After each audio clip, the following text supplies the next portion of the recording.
Guys, Pushpa 2 ഡോക്ടറിന്റെ പയ്യ സുകുമാരൻ അഭിനയിച്ചിരിക്കുന്നത് നമ്മുടെ സ്വന്തം അല്ലു അർജുൻ, മലയാളികളുടെ സ്വന്തം ഫഹദ് ഫാസിൽ, രശ്മിക മന്ദാന, സോൺ, ബാക്കി ആരുടെ പേര് അറിഞ്ഞൂടാ.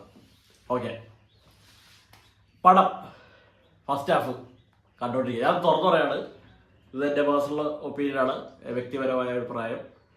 സ്പോയിലേഴ്സ് ഉണ്ടാവാം ചിലപ്പോൾ, അതുകൊണ്ട് വീഡിയോ കാണണമെന്ന് പോലും ഞാൻ ആരുടെടുത്തും റിക്വസ്റ്റ് ചെയ്യുന്നില്ല. തുടക്കത്തിൽ തന്നെ കാണുന്നവർക്ക് കണ്ടാൽ മതി. ഇവിടുന്ന് ഞാൻ പറഞ്ഞു തുടങ്ങുകയാണ്. ഫസ്റ്റ് ഹാഫ് കണ്ടിരിക്കാം.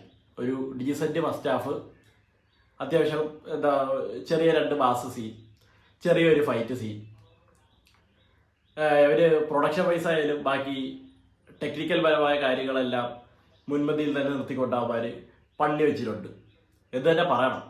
കാരണം 4 മണിക്ക് കണ്ടുവന്നതിൻ്റെ ക്ഷീണം, ഞാൻ കങ്ങുവയ്ക്ക് കാണിച്ച അതേ ക്ഷീണം, ഇന്ത്യൻ ടൂര് കാണിച്ച അതേ ക്ഷീണം, അത് തന്നെയാണ് ഞാൻ ഇവിടെ കാണിക്കുന്നത്. അപ്പോൾ ഫസ്റ്റ് ഹാഫിന് ഈ കാര്യങ്ങളൊക്കെ കൊള്ളാം. 2-3 കിണ്ണക്കാച്ചി സീൻസ് ഉണ്ട്. ഫാഫേൻ്റെ ആയാലും അല്ലു അർജുൻ്റെ ആയാലും ചെറിയ നല്ല നല്ല സീൻസ് ഉണ്ട്. പിന്നെ രശ്മിക മന്ദാന ഹോട്ടാണ്, സെക്സി ആയിട്ടുണ്ട്. എന്തുകൊണ്ടും ഒരു നമുക്ക് നല്ലൊരു ഷോ തന്നെ പുള്ളിക്കാരി കാഴ്ചവെച്ച് തന്നിട്ടുണ്ട്. അത് ഡയറക്ടർ ബ്രില്യൻസ് ആണോ അതോ വേറെ ആരുടെങ്കിലും ബ്രില്യൻസ് ആണോ ഒന്നും എനിക്ക് അറിഞ്ഞൂടാ. മറ്റേ ഫീലിങ്സ് പാട്ടും അതിൻ്റെ തുടർച്ചയായിട്ട് വന്ന കുറച്ച് സീൻസും താഴത്തില്ലടാ, ആ ഒരു ലെവല് സാധനങ്ങളായിരുന്നു. സെക്കൻഡ് ഹാഫിലോട്ട് പടമെത്തി. അപരാധം എന്ന് പറഞ്ഞാൽ പോരാ, കാട്ടപരാധം. വൈൽഡ് ഫയർ അല്ല, വൈൽഡ് കാട്ട് വെടി എന്ന് വേണം പറയാൻ. അത്രയ്ക്ക് ഇരുന്ന് വെറുത്തു വേണം. 3 മണിക്കൂർ 20 മിനിറ്റ് യവന്മാർ എന്താണ് പണ്ടി വെച്ചിരിക്കുന്നത് എനിക്ക് അറിഞ്ഞൂടായിരുന്നു. ട്രെയിലർ കണ്ടപ്പോഴേ ഞാൻ അത്ര സാറ്റിസ്ഫൈഡ് ആയിരുന്നില്ല. ഞാൻ അത് റിയാക്ട് ചെയ്തപ്പോൾ പോലും ഞാൻ പറയുന്നുണ്ട്, പണം വരട്ടെ കണ്ടു നോക്കട്ടെ, ആ ഒരു രീതിയിലാണ് ഞാൻ നിന്നത്. ഞാൻ ഒട്ടും കൺവിൻസ്ഡ് ആയിരുന്നില്ല ആ ഒരു ട്രെയിലറിനോട്. അതെല്ലാം പോട്ടെ, പണം വരട്ടെ. അല്ലു അർജുന്റെ പടം, പുഷ്പ എന്ന് പറഞ്ഞൊരു പടം, പുഷ്പ ബ്രാൻഡാക്കി മാറ്റിയൊരു പടം ഉണ്ടല്ലോ, first part, Pushpa part 1 the rise എന്ന് പറഞ്ഞ പടം. അതിന്റെ കൺക്ലൂഷൻ, അതിന്റെ ഒരു എൻഡിങ്, അവിടെ പിടിച്ചിരിക്കുന്ന ഒരു സാധനം. ഇതെല്ലാം കണ്ടിട്ടാണ് ബൻവർ സിംഗ് ഷിക്കാവത്ത് വാസസ് പുഷ്പ ആയിട്ടുള്ള ഒരു സംഭവം വന്നതും അതിലോട്ട് ഞാൻ കെട്ടിയെടുത്തതും. എനിക്ക് സുകുമാരണ്ണൻ്റെ അടുത്താണ് ചോദിക്കാനുള്ളത്, നിങ്ങൾ എന്ത് കാര്യത്തിനായിരുന്നു ഇങ്ങനെ ഒരു കൊമേഴ്ഷ്യൽ ഹിറ്റാക്കാൻ വേണ്ടിയാണോ അതോ മറ്റേ ഫാമിലി ഡ്രാമ ആക്കാൻ വേണ്ടിയാണോ? എന്തിനായിരുന്നു നിങ്ങൾ ഇങ്ങനത്തെ ഒരു സെക്കൻഡ് ഹാഫ് പണി വെച്ചത്? എനിക്ക് ഒരു എന്താ പറയാ, ഒരു നിരസത വന്നായിരുന്നു തുടക്കത്തിൽ. എന്ന് വെച്ചാൽ യവന്മാർ ഓഗസ്റ്റിൽ റിലീസ് വെച്ചിട്ട്, ഓഗസ്റ്റ് 15-ാം തീയതി മറ്റേ എന്തിനായിരുന്നു ഇൻഡിപെൻഡൻസ് ഡേന്റെ യവന്മാർ റിലീസ് വെച്ചിട്ട് യവന്മാർ സ്ക്രിപ്റ്റ് റീറൈറ്റ് ചെയ്തു എന്ന് അറിഞ്ഞപ്പോഴേ എനിക്ക് എന്തോ ഒരു പാളിച്ചത് തോന്നി തുടങ്ങി. ആ ഫസ്റ്റ് ലുക്കൊക്കെ കണ്ടപ്പോഴേ എനിക്ക് മനസ്സിലായി ആ കാളിയമർദ്ദന. എനിക്ക് കുറെ പേർക്കൊക്കെ ഇഷ്ടപ്പെട്ടു ആ സമയത്തുള്ള അല്ലു അർജുന്റെ പെർഫോമൻസും മറ്റേ കാന്താര പോലത്തെ ബോർഡ് സാധനങ്ങളും ഇഷ്ടപ്പെട്ടവരുണ്ടാവാം. പക്ഷെ സെക്കൻഡ് ഹാഫിൽ ഈ കാളിയമർദ്ദനം, അതിന്റെ ഒരു പെർഫോമൻസ് ഉള്ള ഒരു പാട്ട് പോലത്തെ ഒരു സാധനം, അത് കഴിഞ്ഞ് ശ്രീവല്ലിന്റെ പുഷ്പന്റെയും തുടർച്ചയായിട്ടുള്ള ഒരു സീനാണ് ഞാൻ പറഞ്ഞത്.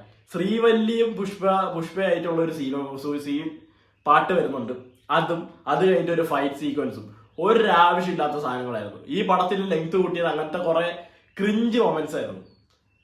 രശ്മികേനൊക്കെ സെക്കൻഡ് ഹാഫ് ആയപ്പോ ഇങ്ങനെ മറ്റേ കങ്ങു കണ്ടിട്ടോ എന്ന് പറഞ്ഞില്ല, പിടിച്ചു ആ ഒരു സാധനമാണ് എനിക്ക് തോന്നിപ്പോയത്. എനിക്കറിഞ്ഞൂടാ ഇവര് എന്തുദ്ദേശത്തിലാണ് ഇതിങ്ങനെ പണി വെച്ചതെന്ന് എനിക്കറിഞ്ഞൂടാ. വെറുതെ ഫാഫയൊക്കെ ഫസ്റ്റ് ഹാഫ് ആയിട്ട് വരെ സെക്കൻഡ് ഹാഫിൽ മറ്റേ ഇങ്ങനെ പൂവല്ല പൂങ്കാവരാണെന്നൊക്കെ പറഞ്ഞിട്ട് പുള്ളി അവസാനം സുല്ലിട്ട പോലെ, എന്നെ കൊണ്ടിട്ട് പുഷ്പേനെ അടിക്കാനൊന്നും പറ്റൂല, എന്റെ കഴിവെല്ലാം തീർന്ന് ഞാൻ ഇനി ചാവാൻ പോണെന്ന് പറഞ്ഞ് പുള്ളി പോയി സുല്ലിട്ടു. അതിനിടയ്ക്ക് ഒരു ട്വിസ്റ്റ് പോലത്തെ ഒരു സംഭവമൊക്കെ, എല്ലാം പ്രഡിക്റ്റബിൾ സാധനങ്ങളാണ്. കുറെ എന്താ പറയാ, ഒരു രക്തചന്ദ്രമാണല്ലോ മെയിൻ ഒരു സംഭവം, അതിനെ പിടിക്കുന്ന ഒരു സാധനങ്ങളും അത് അവര് ട്രാൻസ്പോർട്ട് ചെയ്യുന്നത് തടഞ്ഞു വെക്കുന്ന സാധനങ്ങളൊക്കെ, അങ്ങനത്തെ കുറെ സംഭവങ്ങൾ. ഇവരുടെ മെയിൻ ഒരു ഈഗോന്റെ ഒരു സാധനം വരുന്നുണ്ടല്ലോ ഫസ്റ്റ് ഹാഫിൽ, ആ ഒരു സാധനത്തിനെ തുടർച്ചയായിട്ട് കൊണ്ടുവരുന്നെങ്കിൽ കുഴപ്പമില്ലായിരുന്നു. ഇത് സെക്കൻഡ് ഹാഫിൽ ഫാഫയിലേക്ക് വിട്ടുപോയി വേറെ എന്തൊക്കെയോ കഥ. ഈ കാളിയമർദ്ദനം പോർഷൻസിന് ശേഷം മറ്റേ കുടുംബം, ഒടക്ക്, തിരിവ്, അങ്ങനത്തെ കുറെ കുടച്ച കുത്തിയ പോർഷൻസ് എനിക്ക് മനസ്സിലായില്ല ഇവരെന്താണ് ഉദ്ദേശിച്ചതെന്ന് മനസ്സിലായി. അവസാനം നോക്കിയപ്പോ മറ്റേ ചന്ദന കടത്തൊക്കെ മാറിയിട്ട് ചന്ദനമഴ സീരിയലാണ് വന്നത്. എനിക്കറിഞ്ഞൂടാ ഇത് എത്ര പേർക്ക് ഇഷ്ടപ്പെടുന്ന എനിക്ക് ഒന്നും അറിഞ്ഞൂടാ. ഞാൻ പറഞ്ഞ പോലെ എൻ്റെ ഒരു പേഴ്സണൽ ഒപ്പീനിയൻ മാത്രമാണ്. തെലുങ്കാനയിലൊക്കെ മറ്റേ കാശ് വരാൻ വേണ്ടി അവര് കുറെ പണി വെച്ച പോലെ ഉണ്ടാവുമായിരിക്കും. അവന്മാർക്കൊക്കെ കൺവിൻസ്ഡ് ആവുമായിരിക്കും. ഓക്കെ, രക്തം അവർക്ക് ഇഷ്ടപ്പെടുമെങ്കിൽ ഓക്കെ പോട്ടെ. പക്ഷെ അല്ലു അർജുനെ ഇഷ്ടപ്പെടുന്ന ഒരാള്, കാരണം എന്താ വെച്ചാൽ ആളാണ് ഞാൻ. പുള്ളിന്റെ 3 വർഷം വേസ്റ്റ് ആയിരുന്നേ ഞാൻ പറയുള്ളൂ. പുഷ്പ ഡിസംബർ 15 16 2021 ഡിസംബർ 15 16 എന്തോ ആണ് ഇറങ്ങിയത്. അത് ഞാൻ ഫസ്റ്റ് ഡേ നൈറ്റ് ഷോ ഇവിടുത്തെ സരിതയിൽ പോയി ടിക്കറ്റ് എടുത്തിരുന്ന് കണ്ട ആളാണ് ഞാൻ. പടം കഴിഞ്ഞ് വന്നപ്പോ എന്തൊക്കെയോ തലേന്റെ മുകളിൽ ഇങ്ങനെ കെട്ടിവെച്ചിരുന്ന ഒരു സാധനങ്ങളൊക്കെ ഉള്ള പോലെയായിരുന്നു എനിക്ക് തോന്നിയിരുന്നത്. സെക്കൻഡ് പാർട്ട് കിഡിലായിരിക്കും, ഫാസിലിന്റെ ഷോ ആയിരിക്കും, ഇങ്ങനെയൊക്കെ വിചാരിച്ചിരുന്ന ഒരാളായിരുന്നു ഞാൻ. എന്നാൽ ഈ പടത്തിൽ എത്തിയപ്പോഴത്തേക്കും എല്ലാം മാറി പറഞ്ഞു. ഇനി 3 ഉണ്ട്. 3 എന്താ നടക്കാൻ പോകണമെന്ന് എനിക്കൊന്നും അറിഞ്ഞുകൂടാ. എന്നാലും ഞാൻ ഇപ്പോൾ ഇതൊക്കെ പറയുന്നുണ്ടെങ്കിൽ ഞാൻ 3 രാവിലെ കെട്ടിയെടുത്ത് പോയിരിക്കും. അതാണ് എൻ്റെ ഒരു മെയിൻ കുഴപ്പം. എത്ര കിട്ടിയാലും ഞാൻ പഠിക്കില്ല. കാരണം ഈ വർഷം തന്നെ ഇതിന്റെ 3ാമത്തെ പടമാണ്. എണ്ണി നോക്കുകയാണെങ്കിൽ ചിലപ്പോൾ ഗോട്ട് ഞാൻ പറയട്ടെ, ഈ കങ്ങുവ, ഇന്ത്യൻ 2, പുഷ്പ 2 ഇത് 3 വെച്ച് നോക്കുമ്പോൾ ഗോട്ട് എനിക്ക് വളരെ ബെറ്റർ ആയിട്ടാണ് തോന്നിയത്. വേട്ടയിലും ബെറ്റർ ആയിരുന്നു. ഇത് 2 പടങ്ങളും നമുക്ക് കണ്ടിരിക്കാവുന്ന എന്തെങ്കിലും ഒരു ഉണ്ടെന്ന് നമുക്ക് ഇവിടെ പറയാം. ഇതിലൊരു അതുമില്ല. അത്ര എനിക്ക് പറയുള്ളൂ. പിന്നെ കാണുന്നവർക്കൊക്കെ കാണാം. അല്ലാതെ ഇതാക്കി പറയുകയാണെങ്കിൽ ചുമ്മാ കണ്ടിരിക്കാന്നുള്ള ഒരു പടം വേണമെങ്കിൽ നിങ്ങൾക്ക് ടിക്കറ്റ് എടുത്ത് പോയി കാണാം. ഫാമിലി ഷോ ഒന്നും പറയാൻ പറ്റില്ല. തുടക്കത്തിലൊക്കെ വളരെ വൾഗറായിട്ടുള്ള റൊമാൻറ്റിക് ട്രാക്കും ഫസ്റ്റ് പാർട്ടിലാണെങ്കിലും റൊമാൻറ്റിക് ട്രാക്ക് ഭയങ്കര വൾഗറായിരുന്നു. ഇവിടേക്ക് എത്തിയപ്പോഴത്തേക്ക് അതിൻ്റെ ഒരു എക്സ്ട്രീം വേർഷൻ നമുക്ക് കാണിച്ചു തന്നിട്ടുണ്ട് ഡയറക്ടർ സുകുമാർ. അത്രേ ഉള്ളൂ. അപ്പം ഞാൻ ഈ വാക്കുകളിൽ ചുരുക്കുകയാണ്. എനിക്കൊന്നും പറയാനില്ല. കാട്ടവരാണ് എൻ്റെ ഒരു അഭിപ്രായത്തിൽ പറയുകയാണെങ്കിൽ ആരും ടിക്കറ്റ് എടുത്ത് ബുദ്ധിമുട്ടെന്നേ പറയുള്ളൂ ഞാൻ. പിന്നെ വേറെ കാര്യം, കിസിക്ക് പാട്ടും ശ്രീലീലയുടെ ഡാൻസും ഒരു കാര്യമില്ല. ഒരു ആവശ്യമില്ലാത്ത പാട്ടും അൺയൂഷ്വലായിട്ടുള്ള കുറെ കുടച്ചുത്തിയ സ്റ്റെപ്സും. അതാണെങ്കിൽ അവരെന്ത് ലോജിക്കാണ് അവിടെ യൂസ് ചെയ്യുന്നത് എനിക്കറിയില്ല. ഐറ്റം ഡാൻസറും പുഷ്പയും ശ്രീവല്ലിയും കൂടി ഒരുമിച്ചിരുന്ന ഡാൻസ് കളിക്കുന്നത്. ഏത് നാട്ടിലെ ഇതൊക്കെ നടക്കണമെന്ന് ഞാൻ ഇതുവരെ കണ്ടിട്ടില്ല, എനിക്ക് അറിഞ്ഞും കൂടാ. അപ്പം അറിയാവുന്നവർ ആരെങ്കിലും ഉണ്ടെങ്കിൽ വല്ല കമൻറ്റും ഉണ്ടെങ്കിൽ ഞാൻ പറ്റുകയും ചെയ്യാം.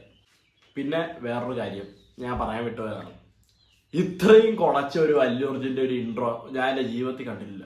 അത് അവരെന്താ അത് ആ ഒരു സീൻ്റെ ആവശ്യമില്ല.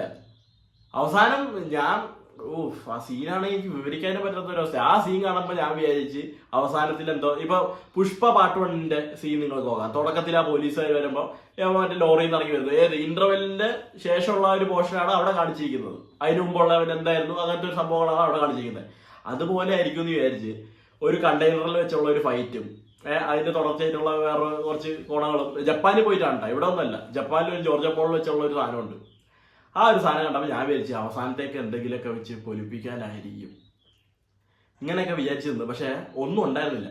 വെറുതെ ഒരു ഇൻട്രോ ഫൈറ്റ്. അവർക്ക് ഒരു എന്താ പറയുക, ഒരു മൂല കാരണങ്ങളൊന്നുമില്ല അവിടെ. ചുമ്മാ ഒരു ഫൈറ്റ്. ഇതും കൂടി പറയണമെന്ന് തോന്നി. അത്രേ ഉള്ളൂ. Bye bye.